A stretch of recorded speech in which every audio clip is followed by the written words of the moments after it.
Ask मुफ्ती तारिक मसूद। अहमद चुनाई साहब India से पूछते हैं, बैंक के क्रेडिट कार्ड डिपार्टमेंट में कस्टम केयर का काम करता हूँ। यहाँ कस्टमर कॉल करते हैं और हमने इनको गाइड करना होता है, मसलन इंटरेस्ट क्यों लगा, लेट पेमेंट चार्ज क्यों लगा, कस्टमर ने पेमेंट की है तो अभी तक क्यों नहीं आई, वगैरह वगैरह। इस तरह के सवालात होते हैं जिनका जवाब देना पड़ता है। तो क्या इस तरह की जॉब करना जायज़ है या नहीं?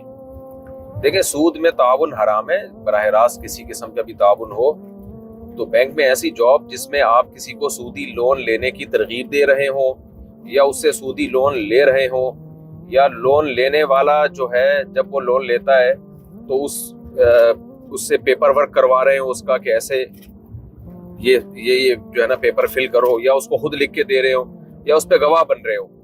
जैसे कि हदीस में आता है कि सूद की वजह से 4 लोगों पर लानत होती है: सूद लेने वाला, सूद देने वाला, सूदी मामले पर गवाह बनने वाला और सूदी मामले को लिखने वाला। तो आपका जो काम है, मुझे नहीं लगता कि इन चारों में से किसी कैटेगरी में वो आता है। किसी को ये बताना कि आप पे सूद लगा क्यों है, तो ये ना सूद में किसी तरह से ताउन और मुआवनत नहीं है।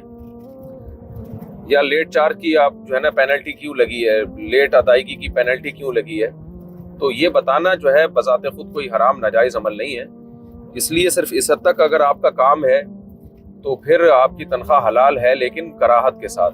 जैसे बैंक में चौकीदार की जॉब जायज़ तो होती है लेकिन कराहत के साथ होती है, तो आपकी कराहत जो है वो चौकीदार से भी थोड़ी ज़्यादा है। तो इसलिए बेहतर यही है कि आप जॉब छोड़ दें, लेकिन जब तक कर रहे हैं तो इंशाल्लाह उम्मीद है कि ये इस अमल को हराम, यानी आपकी आमदन को हराम और नाजायज़ नहीं कहा जा सकता।